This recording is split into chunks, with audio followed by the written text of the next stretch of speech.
I know I haven't posted much on my YouTube channel this past few weeks. I kind of took a break from a lot of stuff these last few weeks, dealing with stuff. So here is John chapter 2. Remember, chapter 1 talks about how the Word becomes flesh with Jesus, and how John the Baptist denies being the Messiah, and the Messiah is Jesus. And then John testifies about Jesus coming, John's disciples following Jesus, and how Jesus calls the two disciples, Philip and Nathaniel.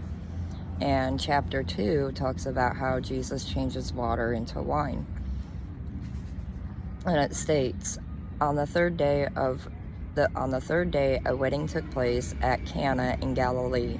Jesus' mother was there, and Jesus and his disciples had also been invited to the wedding. When the wine was gone, Jesus' mother said to him, "They have no more wine." "Woman, why do you involve me?"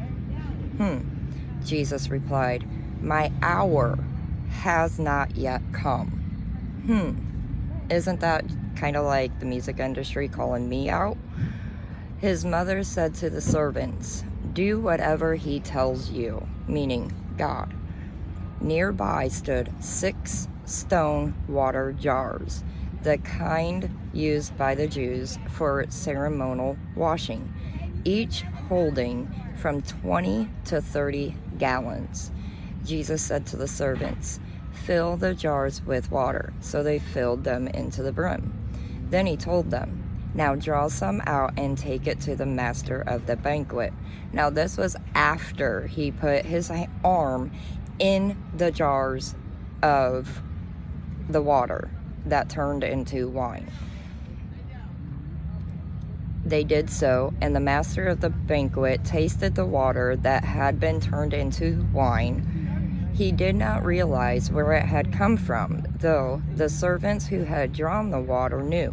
Then he called the bridegroom aside and said, "Everyone brings out the choice wine first, and then the cheaper wine after the guests have had too much to drink. But you have saved the best till now." So that is just saying that that Jesus' blood was very sweet. What Jesus did here in Cana of Galilee was the first of the signs through which he revealed his glory, and his disciples believed in him. After this, he went down to Capernaum with his mother and brothers and his disciples. There they stayed for a few days. Jesus clears the temple courts. When it was almost time for the Jewish Passover, Jesus went up to Jerusalem. In the temple courts, he found people selling cattle, sheep, and doves, and others sitting in tables exchanging money. So he made a whip out of cords and drove all from the temple courts, both sheep and cattle. He scattered the coins of the money changers and overturned their tables. To those who sold doves, he said, "Get these out of here. Stop turning my Father's house into a market." His disciples remembered it was written, "Zeal for your house will consume me." Now, I don't remember what zeal means, but in my little notes section,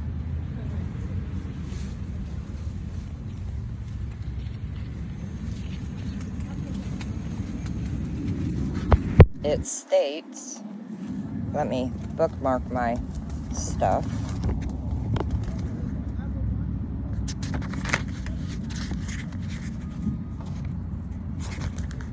Sorry, you guys, I wasn't ready for this, but I wanted to get on my YouTube and do some stuff. Let's see. "For zeal of your house consumes me, and the insults of those who insult you fall on me." And that came from Psalm 69:9. When the Jews then responded to him, "What sign can you show us to prove your authority to do all of this?" Jesus answered them, "Destroy this temple, and I will raise it again in 3 days." So these people were selling products out of the temple of God, and Jesus didn't like it. They replied, "It has taken 46 years to build this temple," music industry, "and you are going to raise it in 3 days?" But the temple he had spoken of was his body. After he was raised from the dead, his disciples recalled, keyword, recalled what he had said. Then they believed the scripture and the words that Jesus had spoken. Now, while he was in Jerusalem at the Passover festival, many people saw the signs he was performing and believed in his name. But Jesus would not entrust him to them, for he knew all people. He did not need any testimony about mankind, for he knew what was in each person. Let me read that again. And this is coming from John 2:25. He did not need any testimony about mankind, for he knew what was in each person. Makes you think, huh?